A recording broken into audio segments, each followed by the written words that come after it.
Gather, veterans. It's time to join the fight. The long war begins.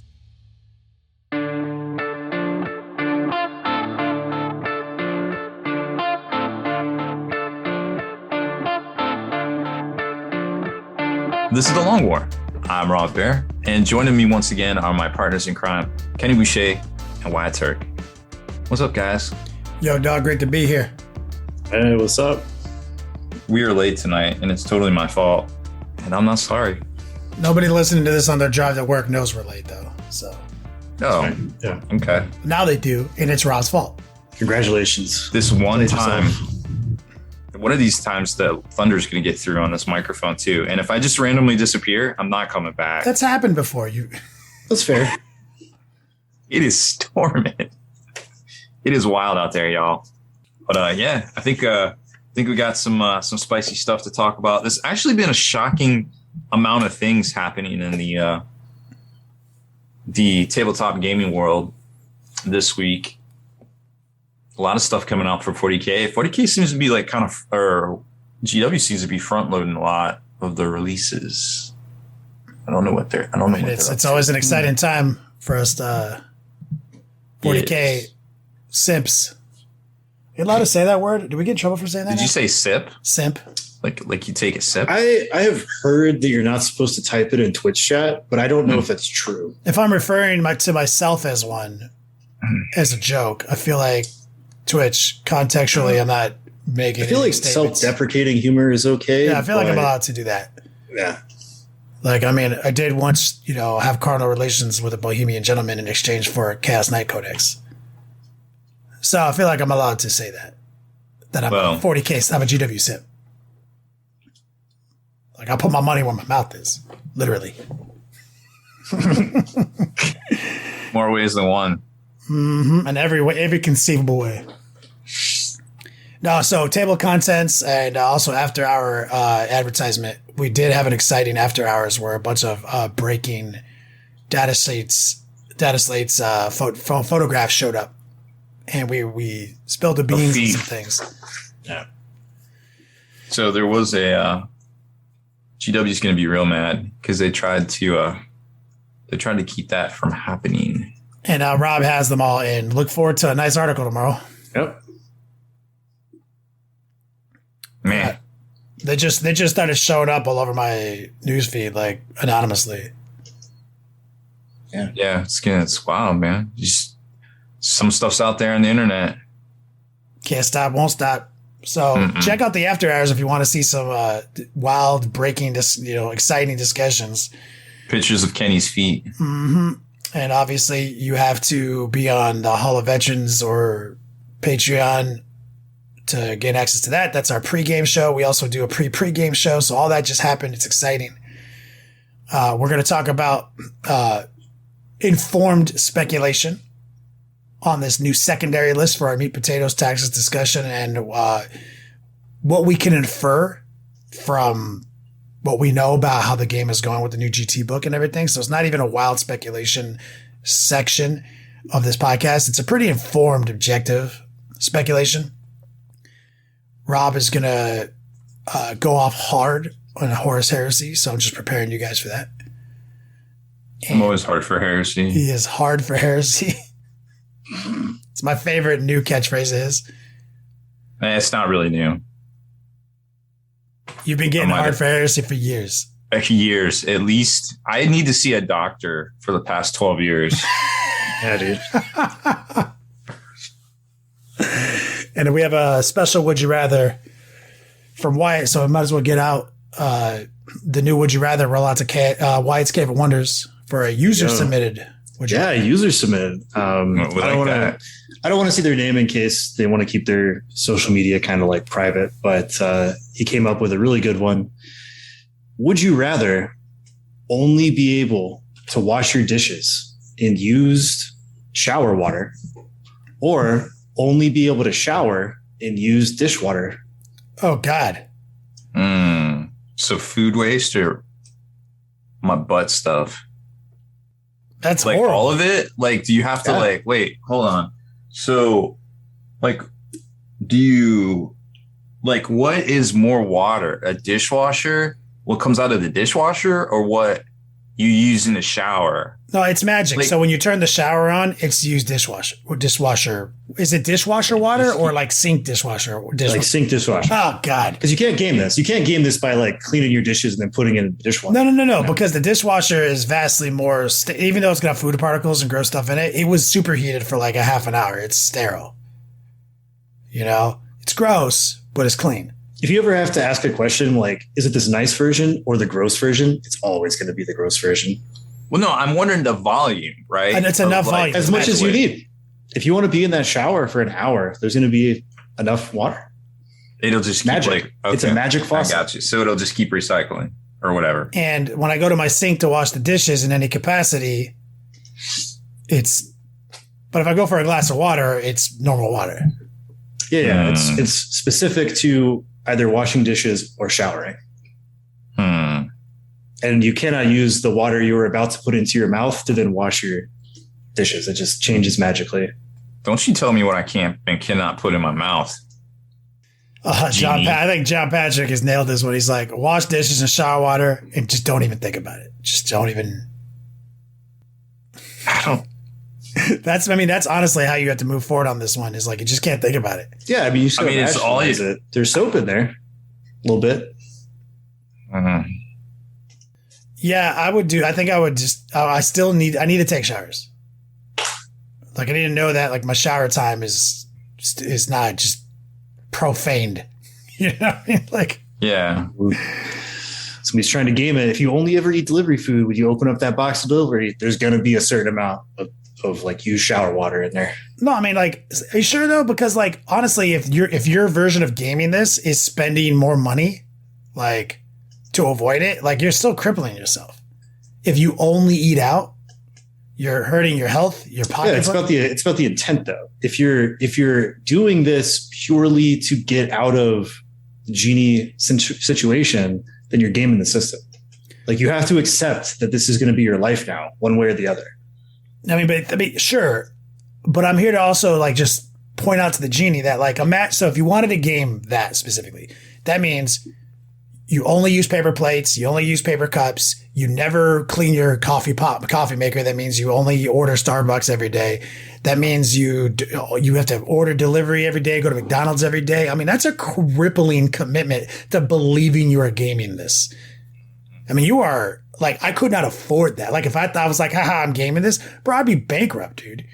If you want to bankrupt yourself to not wash your dishes. The genie's like, who really gamed this? You know what I mean? Who really gamed it? You know what I mean? Like, do they even need to know that there's shower? Well, it depends on your income level too.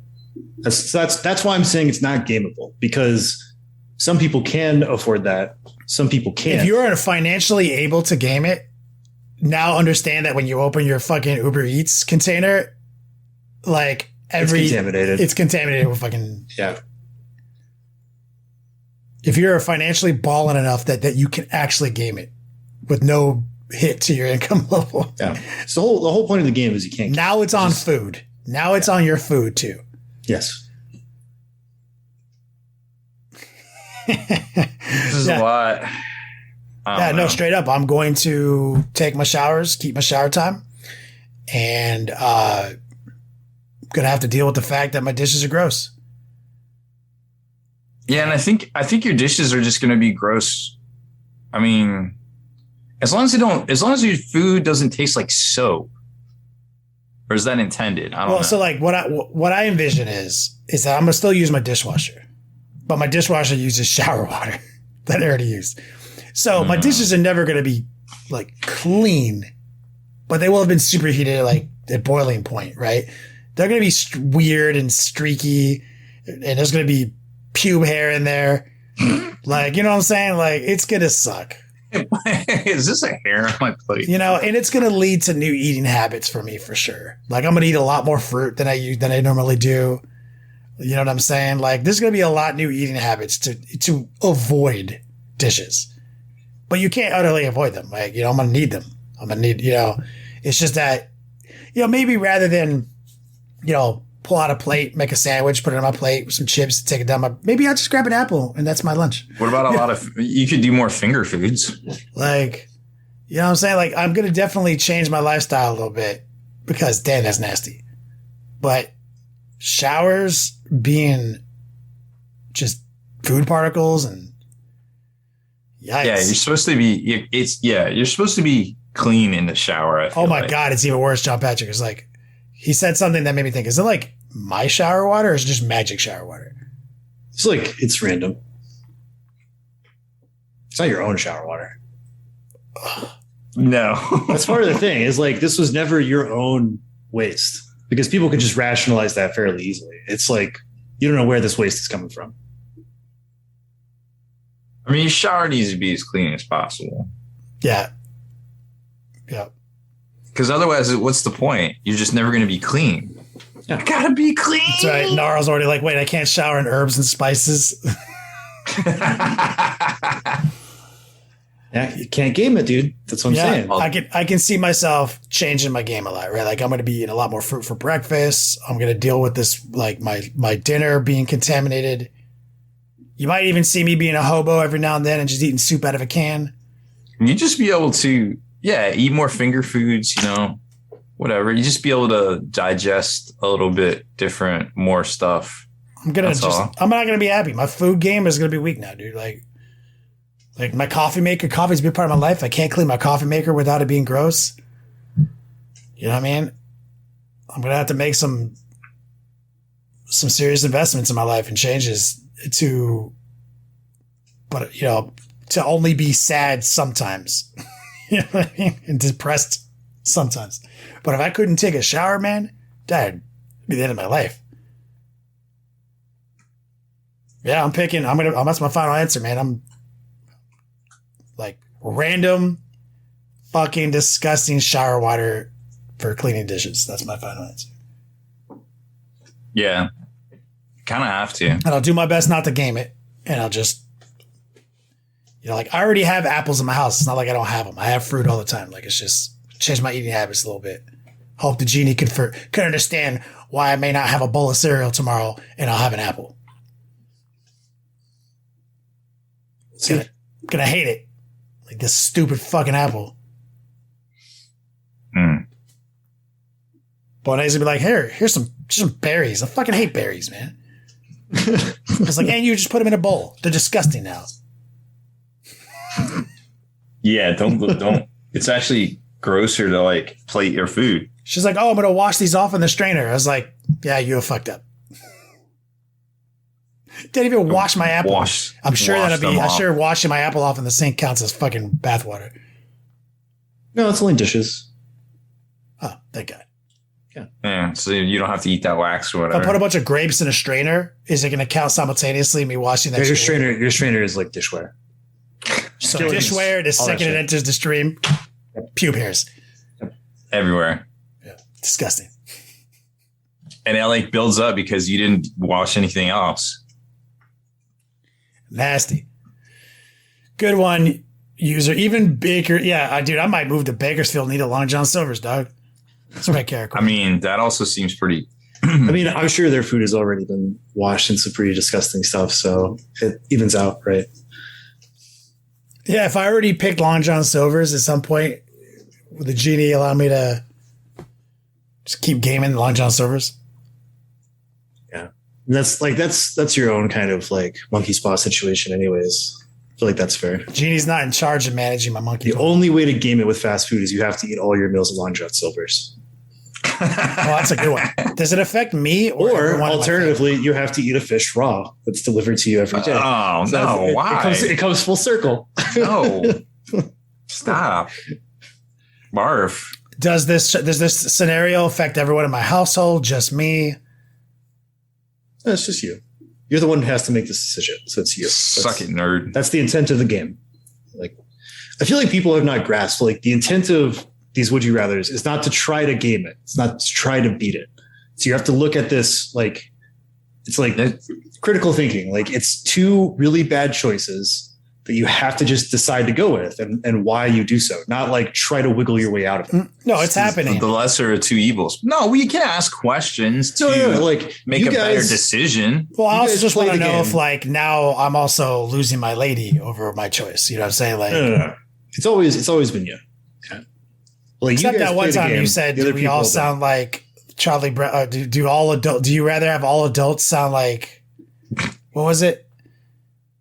I forget. Like, there was one where it was so that I was like, well, like the super high squeaky voice, or they sound like minions from Despicable Me. Yeah, but that only affects you, right? But like, I have a lady that I have relations with, and so I had to like factor that in.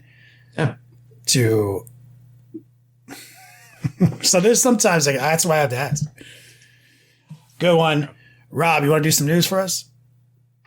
Yeah, you won't have to make any choices on this one, unless maybe where to vote with your hobby dollars, I suppose. So quite a smorgasbord or a hodgepodge, whatever you want to call it, of releases this week from Games Workshop that will be coming out and up for pre-order this Saturday. So Sylvanus finally getting their Spite Rider Lancers and Gossamer Archers. However, the Lady of Vines is nowhere to be found. So both the Lady of Vines and the Assassin for the Skaven are not coming out this week. So those new Sylvanus models are $60 each. And the Vanguard box sets for Skaven, the Night Haunt, and Daughters of Cain are all $130. Pretty much standard price for that. On the independent character side, we're finally getting the Night Haunt Scripta Mortis, Daughters of Cain High Gladiatrix, the Fireslayer Auric Flamekeeper, and the Idoneth Deepkin Thrallmaster. Those are $33.50, and the first two, actually Scripta Mortis is $38 and the High Gladiatrix is $35. So those were all the ones that came out in the last bundle of boxes, and they're probably doing the same thing with the Lady of Vines, and also the Skaven Assassin, probably going to kick it down the road some when they do the Vanguard boxes, or who knows, because they got to sell more of the battle boxes. So if you're waiting on those, you're going to have to get them from the secondary market or buy the battle box, which may or may not be worth it, depending on what your particular needs are. Ask a genie and he'll give you some choices, I suppose. Also, the General's Handbook is coming out for Age of Sigmar. Theirs are spiral bound as opposed to the 40K chapter approved one. This one for AOS is $50. The chapter approved is $30. IDK, why any of that makes sense, but that's just what it is. Battletome for Skaven and Sylvaneth are also coming out this week for $55 each, along with the War Scroll cards for Skaven and Sylvaneth. Skaven's $35, but Sylvaneth are $33.50, and the Daughters of Cain are getting theirs this week too for $33.50 as well. And the, of course, we already know the chapter approved book, Warzone Nephilim GT Mission Back for $30 as well. Also on Sigmar, Skaven and Sylvaneth dice, $38 each. If you're a fan of Necromunda, got the Ridge Hauler finally coming out. That's that big semi-looking truck that you can put an armored container on the back of. That is $95. Book of the Outlands, that's the new expansion book with the squat rules, for $50. Ironhead Squat Prospector models for $47. And the Ridge Hauler trailer, so if you want to make a choo-choo train, well, for every section of that choo-choo, it's going to cost you $60. So it'll look dope, but it might be a little pricey, I suppose. The Orlok Gang and Ironhead Squat Prospectors are both getting tactics cards as well for $16.50. So quite a few different things coming out this week, but nothing for technically, well, new model wise for 40K, just the new chapter approved book there, unfortunately. But rumor is that we will see the teasers for the new Chaos stuff this Sunday. So stay tuned just a couple days to find out if that is the case. Is that going to be on a stream? No, that'll be their Sunday kind of preview post. Like, hey, this is coming out next week. Get ready. And then they'll do a bunch of rules teasers all next week, if that's the case. And we'll see The Codex is up on YouTube next Saturday, potentially the 25th. Of course, we'll see all the Chapter Approved stuff this Saturday, as well as the Chapter Approved book, the General's Handbook for Age of Sigmar. Let's stick with 40K. Let's talk about the new Joy Toys. So more new Joy Toy figures. Finally, we're getting orcs and some really cool looking Outrider bikes. It looked like there was an Ultramarine and a Black Templar on Outrider bikes, and they look to be pretty big, and it's a single one. So if I had to guess, I would say they're going to be at least $100 for those things. But I mean, could you imagine like a foot long, like Outrider bike? The Outrider bikes. They gotta be big because you put the duders on them. And it might be like 9 inches long. Either way, it's going to be pretty significantly big. 9 inches is a lot of anything. I mean, 9 is a big number. 9 is indeed a very very big number as well. All right, well, let's switch it over. Let's talk AMG. So first off, if you haven't been following along with all the stuff Asmodee has been doing, Asmodee is the parent. We'll call them, I guess, publisher at this point, publisher/distributor for a lot of games. They actually own a lot of retailers now. The company that owns Asmodee, Embracer Group, also owns a bunch of other video games and such. They just secured $1 billion in funding from a Saudi Arabian investment firm, basically. So just $1 million liquid capital probably is going to do good things, trickle down for the hobby on the board game side and the wargaming side over at, for Star Wars miniatures like Legion, Atomic Mass Games, Marvel Crisis Protocol, X-Wing. Going to see a lot more of that stuff in the near future everywhere. Board games. Asmodee just picked up another publisher as well, another design studio. So there is a lot of things happening out there. And not too long ago, you might remember about a 2.5 year run where X-Wing was the most popular tabletop game. Well, non-collectible miniatures game, we'll say, which also includes, 40K and Age of Sigmar. So it wouldn't surprise me if in the near future we see a lot of popularity shifting from 40K domination, which kind of took over the top spot back in late 2017, early 2018, back to some of the AMG properties, perhaps. So don't be surprised if you see walk in a game store in the next, we'll call it 2 years, and you see a lot more people playing independent stuff than potentially the mainstream Games Workshop stuff, because, big things are coming. So be on the lookout for that. We also saw a lot of new releases for Marvel Crisis Protocol. Nick Fury and the Howling Commandos, the OG stuff, from like the 40s, and Cap in the Human Torch, which was an android back then. Red Skull and Hydra grunts, basically Hydra Deaters all on a base. Baron Strucker and Arnim Zola also are coming out. So basically kind of gearing up for a whole Shield versus Hydra series from Marvel Crisis Protocol. And probably something that's a little bit more exciting that seemed to really have a lot of engagement was Atomic Mass Games announced that there would be Battle Force box sets, Army box set bundles coming out for Star Wars Legion. And they look really good, and they are a significant savings.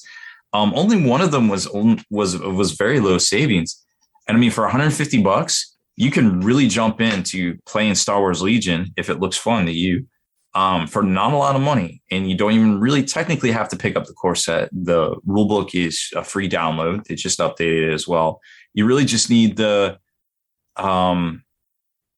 range and movement templates, and that's it. There really isn't anything else to buy. These are going to come with your command cards and upgrade cards. So pretty low barrier to entry and really significant savings coming up very soon for Star Wars Legion. And that's both Rebels and Empire, and also, Clone Wars, like, Army of the Republic and Separatist. So going to be pretty exciting to see where this whole big buildup goes in the miniature world here very soon. Star Wars Legion didn't pick up as fast though, right? Like No, it kind of stalled out. It kind of did. And the reason for that is that the whole Fantasy Flight was the publisher, and then they got bought by Asmodee, and then they kind of liquidated the staff, and then they moved the responsibility for Legion and X-Wing over to Atomic Mass Games, and then they just kind of hit the ground running. And this is really, I guess, in theory, their first like AMG developed series of releases. So it kind of got like a soft reset without getting a soft reset. You know what I'm saying? But they're keeping up with it, and they seem to be. Although the original developer for both X-Wing and Star Wars Legion is no longer, with any of those companies, still seems like, they're going strong and such. So I don't know. I don't know what the future will bring, but it definitely seems to be at least more obtainable for a lot of folks out there if they were looking to kind of get into it. There was also a preview. You probably already seen that the Hemidal and Scourge expansion will be hitting stores in 2 weeks, I believe. Those are Asgardians. We've seen the rules for them. We've seen the data cards or the character cards, I guess, for them. There are 2 tactics cards in there. They're both for Scourge. I've seen them. Well, I have them. And I can't say what they are because they haven't been published yet, but they're really fun. And so if you're worried, so a lot of people are like, I don't like Scourge. I don't like his rules, kind of buster. His cards are really interesting, and I think they will do it for a lot of people. But regardless, Hemidal will probably see a lot of splash play in a lot of folks' lists out there on the Marvel Crisis Protocol side of things. And they also announced the Asgard. I guess it's like faction pack where you can get four characters now instead of having to pay $80, $60.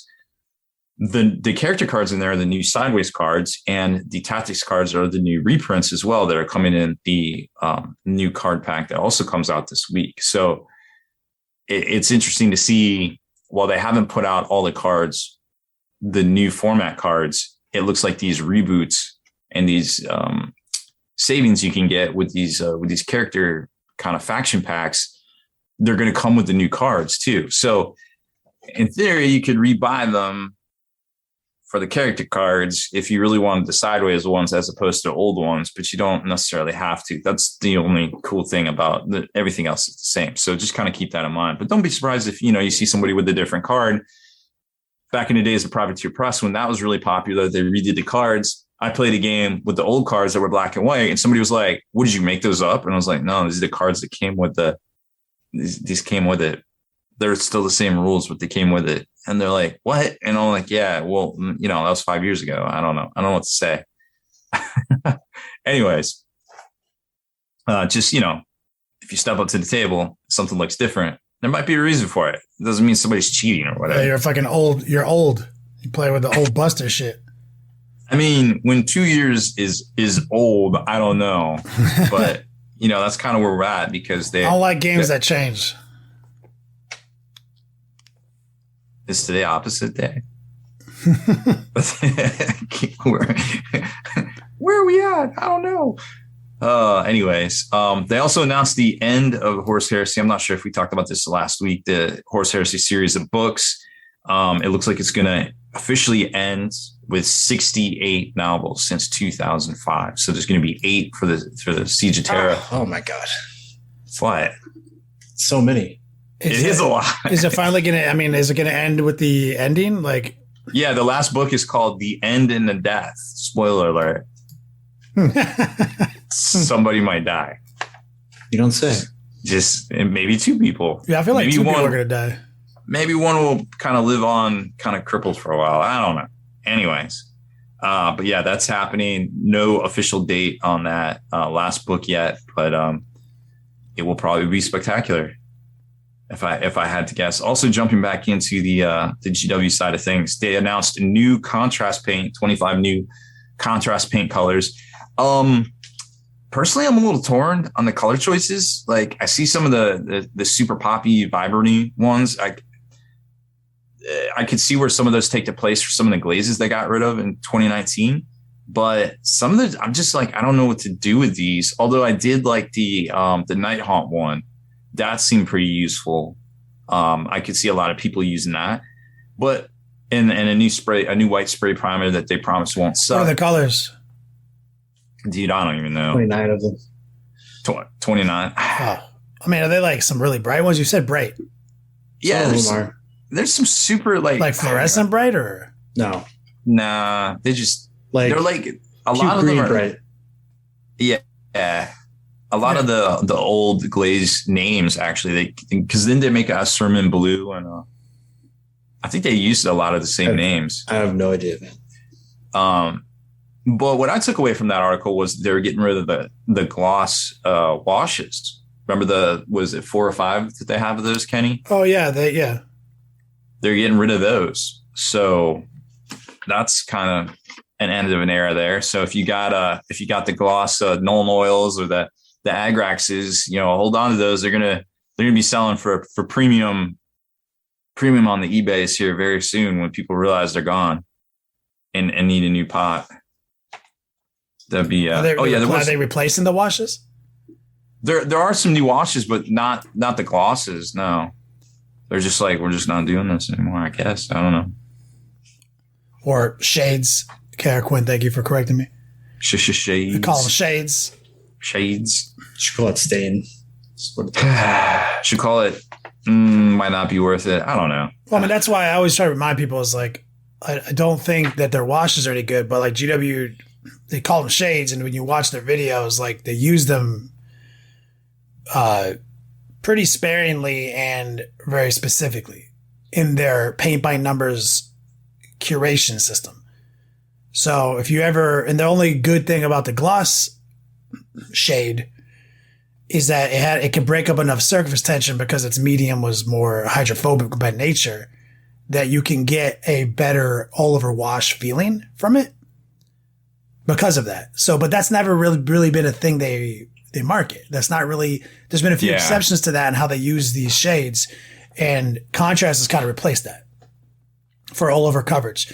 And even if you just use contrast to say like, I'm going to paint this section of the model in a brighter color palette. So I'm going to take a second to reset it to like white and then hit it with like that crazy new blue. That's kind of what they replaced it with in their lineup anyway. So I see why they don't care about it anymore. Like, and I've always said it, man. Like, I don't give a fuck about contrast paints. I don't care about quick paints, none of that shit. What I care about is how good the paints are. And GW paints are decent as hell. They're just $8 a pot. Yeah, they're very middle of the road in a lot of cases. Like, actually, I rate them high. Like for medium to pigment, I rate them pretty high. Like their standard Citadel paint line. It's just, you can be above average, but you have the highest prices in the world. That doesn't add up. Yeah, I mean, me personally, I just don't see a use for a lot of these that they just came out with, and I'm like, no, you don't. But like their hobby system, their paint by numbers hobby system, is what motivates many people off the street with no like art background to be brave to start painting. So that's a good thing. But they also want to keep you in their product line, right? Which is also not objectively a bad thing. So by flipping the box over and seeing like these cool models that you really love, and now you feel brave to paint them, and they show you exactly the colors they use to paint them, and then they are like, this is a base, this is thicker, this is what you use it for, this is a layer. They give you all these little like language tools to help you feel confident to paint your models. But by increasing the number of those paints that you need to accomplish said task, they constantly keep you in the purchasing loop, right? Because then they put out they keep printing the backs of those boxes with more and more paints on them and little web links and stuff. So they gotta do something to keep you buying their paints, or you just bought them and you're done. So like I get that. It's just like I tell everyone, man, if you like a lot of students come to me and they're like, yo, I bought all these Citadel paints. Do I need am I fucked? I'm like, no, not at all. Like they're good. It's just that like I'm sad that you wasted so much money on $6-7 a pop. Like, so I always tell people, it's like, if you still got a ton of them unopened, go flip them bitches on eBay for half off, and then take that half off and go to Monument Hobbies and buy their $4.20 pots, So at least you're net zero. Like with some better quality stuffs. Like, but yeah, contrast. I can see that. I guess the last thing. Did you use the Monument Hobbies glaze medium yet? Yeah, I like it. Yeah, I just thought of it because I finally used some. I started using some the other day, and I've been like doing my due diligence in my spare time to mess with them. Because I traditionally I don't care about any of that stuff. Like I don't care about mediums, glaze mediums, drying retardants, none of that shit. Like they're all training wheels devices. They what they offer you is a way to slow down something that's occurring or make something occur with less knowledge of how paint works.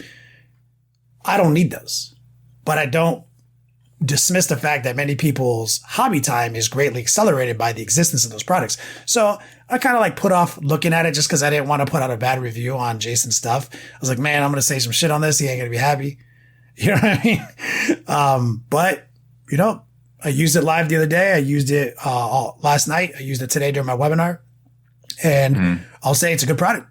If you think of it in terms of opacity and moisture manipulation, because of its volume, how thick it is, like it allows you to lower the opacity of a paint without changing the moisture component.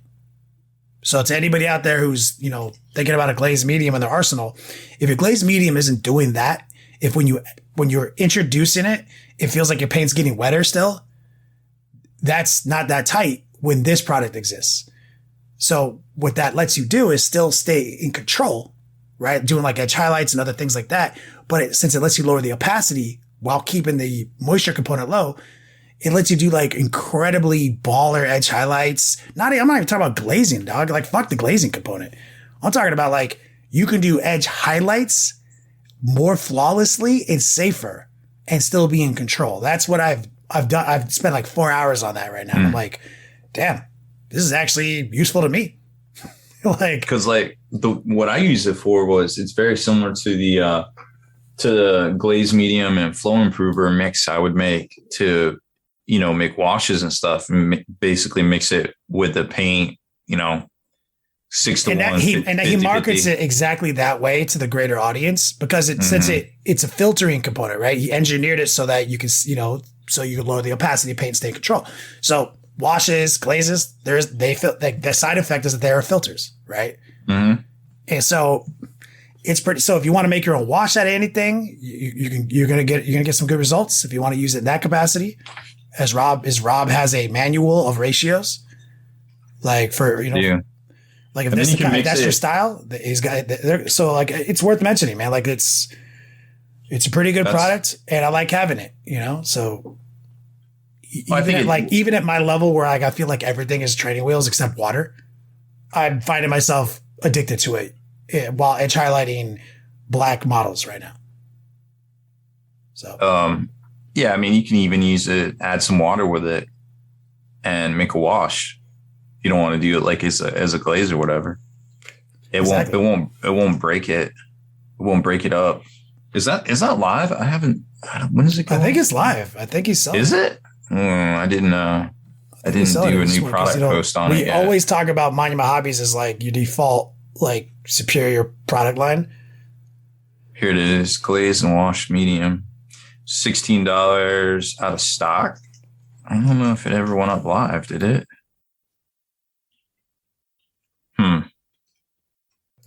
Yeah, it's. I mean, and the thing is, I haven't done a head-to-head review of it yet in my personal time.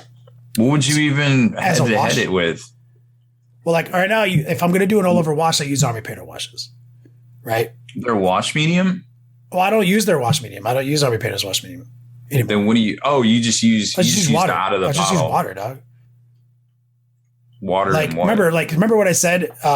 So when you add a medium to a compound, it lowers the opacity without changing the moisture component, right? Because if the body of the medium is equal to the body of the paint, then you're adding a thing that dilutes the pigment without thinning the paint out. See, right. So as you've noticed when you paint, that when you're trying to do something kind of fiddly and paintbrush is too wet, you lose control, right? And you make fat lines. So the medium's job is to lower the opacity without changing the moisture component. When I wash, oftentimes, the reason I like heavy body wash like army painters, because it stays in that body state where it clings to softer shelves, then I can manipulate the moisture component so it can exploit what moisture does, which is move downhill and fill cracks. So I want to introduce like a actual excess of water component. You see what I'm saying? So I haven't done a head-to-head review yet of trying to use the glazed medium to produce the same results I get out of Army Painter, but I will have to do my due diligence. So at this point, I can't speak to that in a head-to-head, in a realistic way. Well, you can add water to this. No, for sure. It's fucking water-based, dog. It's acrylic. Right. That's what I'm saying. Like you can. I just can't say if it's a replacement for Army Painter washes to anyone in the chat asking. Like I haven't done that research yet. And I will say right now, likely not, because what you are getting from Army Painter is a ironclad grouping of tones that never change and their ratios are always the same. And what you're getting from a bucket of medium is making your own custom mixes. And now you are in a scenario where ratios are changing. So even if it's exactly as good as Army Painter washes or better, there is a negative until he makes his own washes. The only thing you're going to be able to add it to is like a war paint or something. You wouldn't add it to another wash because then you would just. No, I'm saying is like if you take like transparent blue and some transparent black, squirt it into the medium, swirl it up and try to get a nice black blue wash for your Ultramarines. It has the ability to be as good as Army Painter. And I'll see. For like low stain, making the dark stuff dark, minimizing the filter. But now you do have to write down your ratios. You see? Yeah. No, I see what you're saying. Or premix of a high volume of it. So yeah, which might be prohibitive because that's like $16 for the bottle. So we will see, and I will continue to do my due diligence on stream on testing it out. But so far, it's a gimmick and a training wheels device that I find myself happy to use, and I used it for 4 hours straight last night. I think it would be convenient for what we're both doing, but for making trying to talk about the thing you're doing, I don't think it would be more convenient unless you had a very specific need. You know what I mean? Yeah. Because Because so far I only use the best products. And it's possible that my hobbies ends up replacing all other companies for me. We'll see. They're getting close. They're getting close. But anyway, didn't mean to derail us. It's such a strong hobby topic. No, I'm glad you did because I hadn't done a post on that yet, and I need to get one out. But I can't tell if it's been on pre-order or not on pre-order. I don't know. I'll hit them up about it. But yeah, I think that was pretty much all the new releases I was tracking there. Obviously, Horse Heresy's out this weekend, so if you've been looking forward to it, well, now's the time to go out and get it picked up. A lot of the stuff sold out on Games Workshop's website, except for the starter. There'll be a lot of starters out there, so don't worry about that. It seems like everything else was a little bit tougher to get. Now, if you're not watching live, obviously you're not going to see this, but we already built and recorded all our content for like the stuff like the Spartan, which is all of the kits, rest assured, very well designed, very well done. Pricing, obviously pricing is always a hot button with a lot of people, but I think they really outdid themselves with the modularity and the design. They really solved a lot of the problems with the Spartan. If you ever put together a resin one, you know what kind of a nightmare this thing tended to be in resin. So they definitely solved a lot of the problems with that. And we were able to figure out how to magnetize the Kratos tank to make all of the versions of it so that you can future-proof your Horse Heresy and or 40K hobby with this tank here, which was it's a super dope, fun little build. It's got a lot of guns. A lot of moving parts, and also magnetized made it modular. The Contemptor, the new plastic Contemptor Dreadnought. So he was fun too. So all that will be coming out over on YouTube, so you can check it out, see how exactly we did everything. But yeah, very very cool stuff. and hopefully we see a lot of heresy on the table here in the near future, because there's still plenty of releases to come. Definitely looking forward to the Plastic Leviathan Dreadnought. Rob is hard for heresy. Super hard. I need to go see a doctor. I'm so hard for it. For so long, too. For so long. So I want to kick it over to Wyatt to lead us in a very reasonable speculation segment on the new secondaries and what that means for the game.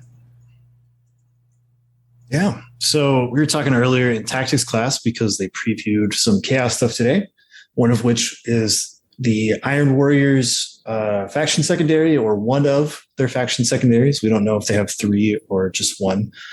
And there's an interesting little bit of order of operations in there, and that to do the action related to the secondary, it starts at the top of the movement phase. So at the top of the movement phase, you start doing this action with a unit, and you have to be near an objective to do this action. And so initially doesn't seem to stick out all that much. But then when you think about it conceptually, that means that even though this secondary completes at the end of your turn, you can't move and then do that action. You have to be already in place around the objective to start the action. And that got us wondering, what if that change is going to make its way into other faction secondaries or other secondaries in general?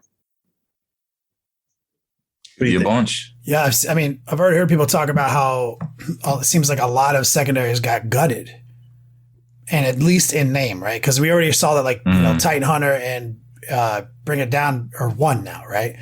So it'll have a new name, right? Stranglehold, gone, right? To the Last, gone. So, like, it seems like there's only a few that remain like the same exact names, but it looks like, based on that wording, that if they said that we're going to axe a bunch and we work almost all of them, it kind of feels like, and they already said banners. We saw a rumor on banners that it's changing.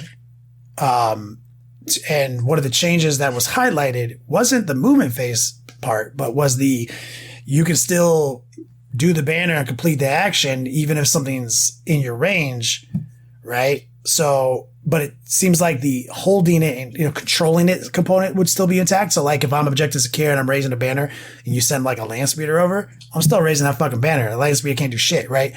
So interesting, because if you think of banners, they didn't say in that rumor that start of the movement phase was the change. They said that other thing was the change. But when you read banners doesn't score into the next command phase. So it's not a same turnsies, right? Like a lot of these actions are, right? Like Stranglehold, same turn. Retrieving data, same turn. So many of these things, like, you know, getting to the center of the table and all that bullshit for Ozimo, same turn.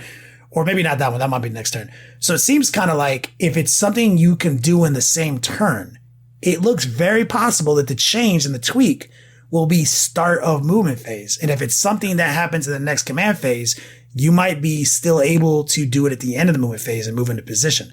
In both situations, what that means is the opponent can react.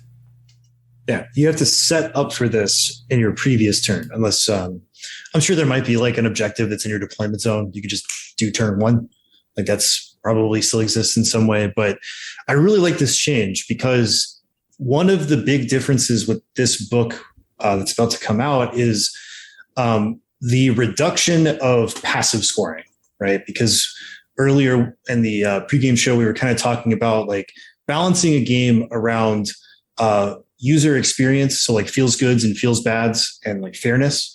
So one of the problems that we've had with the last couple of books is that there's so many of these faction secondaries where people can be like, you're never going to interact with the units doing this. I'm going to do it in my turn. There's no way to stop me. And I'm going to score 15. Sucking nerds. It's a real feels bad experience, right? It doesn't feel good, right? So with this new Iron Warriors secondary, we're seeing this little order of operation change where I know that my opponent is going to have to set up for this on a turn and then start that action on their next turn because you can't move and then do this action.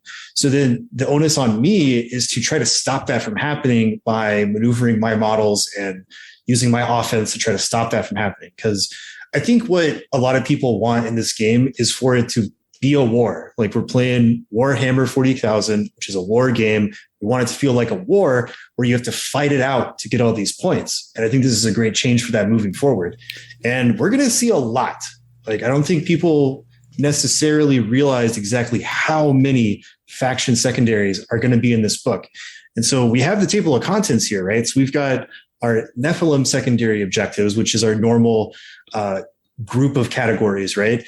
And then we have Forces of the Imperium, Adeptus Astartes, and then all of the major chapters get faction secondaries, right?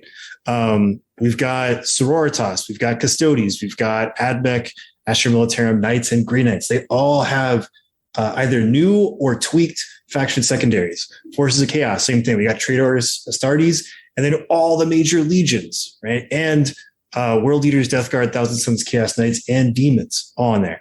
And then all the Xenos races. They all have that stuff. Like, Rob, you said it was 40-something pages? Mm-hmm. 40 pages stacked into this book of faction secondaries alone. So it's going to be a huge dynamic shift. Mm-hmm. Oh my goodness, that's so many. I mean, I feel like it's a big... So we can infer from this Iron Warrior secondary what we know about things like banners and what is on the chopping block. Also, from this change to CP, right? 6 command points. And you got to pay for warlord traits and relics, like which was last week. We talked about that breaking news. This is a push toward a more balanced game flow that still authorizes you to have unique forces and do crazy things and set up to do nasty stuff, but also engaging, right? Because what happens in every game, it seems, is eventually we end up in this like passive situation, as Wyatt mentioned, right? Remember back in the day when you scored objectives at the end of the game? You guys remember the endless, just like insufferable smugness of an opponent with a bunch of Eldar jet bikes that were in reserves? Oh yeah, dude, it was AIDS, where it's like you work your butt off to try to do everything you can. Then it's like, last turn, zoom, zoom, zoom, I win. Yeah, so literal passive nothingness, right? So like we had to change. We changed the asymmetrical missions in the ITC championship pack, and they went through a lot of growing pains to kind of keep rewording and retweaking.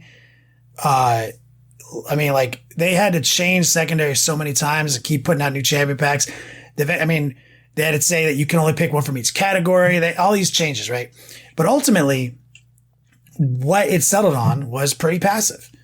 You know, I kill, you kill, I hold, you hold. Who kills more? Who holds more? Right? Like half of that is like not even encouraging you to interact with your opponent without them. Even though it was great. It was not engaging. Then we started figuring out like engineers and engage and then all these things that let us just passively score and then hide in our little magic bunkers and not fight. And so it's not like a play style that, people inherently have to not engage. It's a trend toward wanting to win the game. Why would I do something that doesn't score me points? So GW has to give us things that let us score points while engaging our opponent, or there's no reason to. And so it looks like the writing is on the wall for that. And we're making it seems like a big inference from this Iron Warriors objective, but I mean, I missed it when Wyatt read it to me and he had to reread it to me. And I was like, holy shit, that's huge. Mm-hmm. Like, it is a lot. I didn't want to read through it on the podcast because it's a huge. Oh yeah, who cares about the other parts text. of the strategy? It's not even that clear in the secondary. It's just the syntax of it. It's very interesting. It is a totally new type of secondary we haven't seen before, so I find that kind of cool and interesting, right? And a lot of people were like kind of memeing, like, oh, what if the Imperial Fist one is like you got to kill 5 fortifications? Like, ooh boy, So it's like riveting. Oh, Iron Warriors get a siege. Some stuff, but no, like their faction secondary is actually kind of cool. And when you read it, you got to think about it and practice for a second, and it actually is kind of cool. Yeah, and so I think that's huge, man. If we change all these things, if any action, and I think it's going to happen. I think if any action that happens in the same turn requires you to start the action at the beginning of your movement phase, it's a game changer for how we set up things, and it's also encourages us to not always pick those. To not always pick these, stand and do actions objectives, because You know, if I got to move to a position that doesn't look that secure, stand there, then get wiped out, and I don't get to do the action turn after turn, if you can see based on the loadout of the table that that's about to happen, you might be like, well, I better just start kill stuff. I better go kill some tanks. I better go assassinate some characters, man. Shit. Better go do this warp ritual. And, you know, like, it's going to make you think about, you know, like, how you engage in the game. So it looks really good. I know a lot of people on the internet are, you know, upset that, you know, command points are getting cut. We talked about it last week. They're upset that we might have to pay for warlord traits. They're upset we do. Their Imperial Guard looks to be unplayable. Things like that. But moving toward a healthy game system requires change. This game is hard. And it continues to impress me with, you know, things like this new book, things like moving to free rules or free points and stuff. Like, it almost seems like it's a weird parallel because in Sigmar, they're going towards more focus on infantry right now. And it almost seems like that's kind of what they're doing with these rules because they're kind of almost forcing you to take more battalions, sort of, depending. I mean, obviously, you know, we talk about how you're kind of not, but in a way, that's kind of what they're pushing people towards with the 6 CPs and, you know, taking. Look, I'll hit you with this, Rob. If actions are harder to do, tanks get better. I like tanks. You see what I'm saying? Leads to a more balanced experience because we need our sci-fi IP to still be a sci-fi IP, not a hodgepodge of different infantry units that's entire goal is to pass the score actions. Yeah, there's that too. And I mean, the thing that makes 40K, and we've talked about this a lot, is huge ass robots, dreadnoughts, Land Raider tanks, just dope looking shit on the table. Yeah, that's what makes people want to play. Flyers and like all sorts of crazy shit, man. Fucking airplanes. Like, if the game is harder, the game is better. If it's harder to do secondaries, other options besides action monkeys are authorized, you know, like. So, I mean, like, think about like a Mauler Fiend, right? We talked about a Mauler Fiend in the pregame show. And you got this unit that's like, I'm going to move to this objective, your opponent's unit. It's like, okay, I'm going to be set up here to do the action next turn. And then this Mauler Fiend is like, I'm going to fucking go over there and beat the shit out of you, dog. Yeah. And he just wails on them, dude. You know what I'm saying? Like, who made the better choice in their army now? Like, was it having one more MSU unit of guys to go do this action? Or was it the guy who got the Baller Fiend to run across the table and stop that? Mm-hmm. So I'm like, it's pretty fucking cool, man. This is really exciting. I'm liking this a lot. Yeah, I mean, and it looks like, and I'm hoping, and KR Quinn mentions it, they just need to be close to equal secondaries. And I agree. I'm really hoping that part of this redux, because I've looked at a lot of Marine secondaries and been like, it's always like just these stupid, impossible to do secondaries that no one gives. Like, it's just like so conditional. And then Oath of Moment. Then Oath of Moments, right? So it here's sounds one. very stagnated. The Blood Angels have one that's pretty interesting, right? They have 3 that are utter garbage, other trash, right? They have shit that's like kill something with a unit that arrived with reinforcements. I'm like, what the fuck? Get out of here, man! How many times a game am I gonna be able to do this? Or like the Grey Knight ones, you know? Yeah, but they have one that says real good. If I have more Blood Angel shit in their deployment zone than they have shit in mine, 4 points. Right? So scored at the end of that turn. So that's kind of gangster because it's hard to do, right? It's hard to just be like and predict and move and be that aggressive to be like, I've got stuff in your deployment zone and you don't have any in mine. I get a point. You've got one thing. I've got 2 things. So I look at that and I'm like, actually, that's not that bad. And I think I can play around that if I had to. And I'd like to see some movement-based ones still be hard to do, but reward a lot of points instantly. Because the only way for your opponent to defend me on that is to start shutting down fast-moving stuff and or put stuff in my deployment zone. So there is a counter to that, but it's hard to do, right? Staying in an objective and doing an action is not hard to do. The way they made it hard was that you have to set it up. And so they can't react. So having a way to react to every secondary is right out the gate good. balancing the secondary so like people don't just have like the greatest secondary in the fucking world and somebody has 4 trash ones is the next thing. Yeah. I'm sure they did a good job with it because that was the biggest complaint for a while. I mean, Wyatt's been talking about it for at least a year, right? Well, yeah, I mean, like that's just been the dynamic of a lot of these new 40K releases is a lot of people will say that a codex is kind of like make or break on either being like so OP that secondaries don't matter or having good secondaries because that's how you score points and scoring points is what wins games. Like Custodes was a really solid codex when it came out. Their secondaries were not that great. In fact, like just choosing secondaries in general was kind of hard for them even when they were like new released and pretty tight before they got gutted by the balance data sheet. So like secondaries were an issue. And then like now with this new stuff, I think we're going to see a lot of people end up being happier with this newer system because sometimes all it takes for a faction to be quote unquote playable or be good, depending on what your definition of those is, some secondaries, you know? So it's like you get some good secondaries, like you're back in it. You know, let's go. Let's start playing our stuff again. I agree. I don't know. I think it's going to be, I don't know. You know, like we see this resurgence when there's the balanced data sheets come out, right? And then everybody's like, oh, cool. It's all equal now. Go. And then you see like it kind of flip flop for a while. And then it's just like gets in a rut. And that's how it is. So I'm hoping that there's more of a flip flop this time. I really hope that in the point subsection of the balance in the chapter proof that they take a look at all the indirect fire in the game that they just nerfed. You know what I'm saying? And I hope they adjust those points. That would make sense if they were like more down. Points. Yeah, they need to go down a little bit. Yeah, because a plague burst crawler is not useless. It's just you got to remember some things like a plague burst crawler. It needs some help. Things like Hive Guard do not need help. Things like other spammable out of line of sight shooting do not need to go down points because there is a break point where like. Sure, their rules are nerfed, but then if you make them so points efficient that it doesn't matter, then that's the same problem again. Like, I hope they look at something like the Whirlwind. Yeah. 125 points. Bruh. Not once.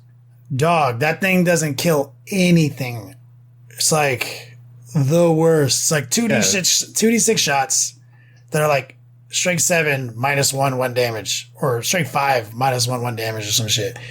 It's -1 to hit, right? If it's shooting indirect fire, you have like an innate +1 to saving throw against it, and you can get cover. Like, so everyone has like a 2-up cover save against it at all times, and it needs to hit on 4s. It's straight trash for 125. Yeah, you're paying 125 to use stratagem. Yeah, that requires a whirlwind. Yeah, exactly. So it's like back when I first was like, oh, whirlwind actually, like I was actually upgrading the launcher. I was like, this actually can harass some like, you know, warp spiders and shit like that. This is like, no, dude doesn't do anything now. So it's literally 125 points of just me being allowed to play stratagem.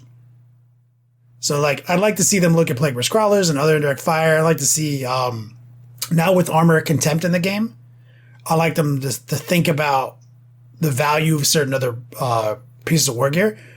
Like, for example, like, you know, storm shields across the board went up in points like 2 balances ago, right? Well, now everyone has the +1 to save component in the Space Marine lineup, right? The Imperial line, pretty much. So that's a waste. So that component is already free for the most part for everyone else. So now you're only getting one part of it. So I'd like to see them maybe take it back down to its original point cost, you know? Instead of 5 points, it's 3 points again. Things like that. Like, take a look at what like the new stuff is, like what impact it has on the game, and think about if we need those points to stay that way, you know. But also, I am concerned that they maybe like all this stuff with 2-up saves looking real good right now. I don't know. So we'll see. I have high hopes. Yeah, it's going to be cool. I do too. I think this is their first. This is like really the litmus test for if they can kind of rein it in and kind of get a handle on the balance, because it really hasn't worked so hot. It always seems like the new codex just kind of takes over, right? And then kind of like what we're seeing now with the Tau figuring out all the Tyranid tricks and kind of get back towards the top. But it is what it is. Play what you like. I mean, there's still a pretty big variance in 10th to 25th place in most events. So, oh yeah. If you don't look at the top 8, mm-hmm. the game is still very diverse in its faction representation. Mm-hmm.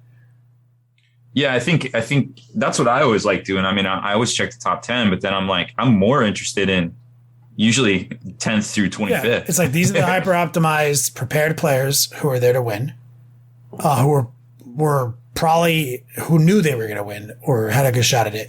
And then let's look at 11th place and below, and that kind of tells you the story. The game has been healthy, but it could be healthier. And the way they make it healthier is by giving us these chapter proofs, these new GT books, and these balance updates. And they've been kind of on schedule, promising what they deliver. Or delivering what they promised. Yeah. Although I have a suggestion. We talked. I said in the past, I was like, look, I don't like paying for points. I don't like paying for DLC. I will acquiesce the point that we need these updates. I think we can all agree on that. Whatever form it comes, either the secondaries, right, getting kind of settled in. New missions, I think, are important too. I don't necessarily like paying for them, but that is because I think I can't justify having to get all these other supplements. And then say you want to play, in a league or casually or whatever, and you want the Crusade stuff. I feel like all of that stuff should be in the same book. And then there's value to it, to me at least, right? So you're not paying for them fixing their game. It's like, it's a value add what they're doing in the Chapter Approved book to me. Yeah, and I think they're going to go that route because right now they've already broke loose on this concept of us not having to pay for points and stuff. Mm-hmm. And we've also speculated in this podcast, not speculated, but offered advice. We would still buy books even if you gave us rules for free. Think about it. I think a lot of people because there is a cool factor to having a sick book. Yeah, especially if there's value in it. And cool hobby guides and stuff, and that thing is dope, and we would buy it, even if the rules were free. And for example, I would still want to physically have the GT book in my hand, but also if the rules are free and I just had a PDF of it for free, that'd be hyper awesome. It wouldn't really even change the sales that much. It would be so much good. No, and the easiest way to literally be here's how we know it would work is that selling collector's editions works. There is nothing different about that book besides some fancy smancy shit on it, and that's it. I'll go even a step forward, a step farther is make the book purely value that lasts beyond changes. Make the book only contain information that almost doesn't have any relevance to the game whatsoever, so that you can feel free to change rules, change stat lines, update points, do FAQs, and it affects nobody's, buying experience. Because I know a lot of people are I'm not even going to buy that book because I can get all the rules online anyways, and they're just going to outdate it because of all the typos and FAQs and everything else. It's why would I pay for it? Well, it's if you make the books where it's here's who's your guys? Mm-hmm. Iron Warriors, get this CSM book. You got 5 pages of lore for your Iron Warriors. You got painting guides for your Iron Warriors, all this cool stuff, and just have that for all the major legions in your CSM book. And then all of a sudden, that book has value for years. Yeah, and it has the new models in it. So that's why it's different than the last time they put out the book. Right. It's a little prettier, just whatever. I think that's. And I think they are moving that direction. I feel like the evidence is showing that they are slowly moving that direction to that awareness level. Yeah. Well, it takes their pivots take forever, and we're not even going to see the first pivot hit until whatever the end of this year. You have the first pivot is occurring right now, the one that we predicted years ago, or which was basically 18 months ago when we first started talking about it. So So I'm a little cynical on this points for free thing. I think what they actually mean is chapter approved point updates are free, but you're still going to have to buy the new Chaos Codex to get the points updated beyond that. Like those points are not going to be free. So I hope to be proven wrong. Like I want to be proven wrong, but I think that's what they actually mean. And there's going to be some disappointment there because I think that you shouldn't have points in the book at all or data sheets unless it's related to Crusade. They're just going to change too much. Yeah. But I think what it's going to be is like everybody gets chapter approved points for free twice a year. But you still got to pay for your points by buying the new codex. Fair point. We'll see. GW. We sure will. Well, I feel like we did a good show. We'll put in the time. Yeah. Wyatt, you want to take us out of here? Rob? It's come to my attention that I'm not as cool as doing this as Haspel used to be, but I'll give it the old college try. For exclusive content and early access videos, become a veteran of the Long War today.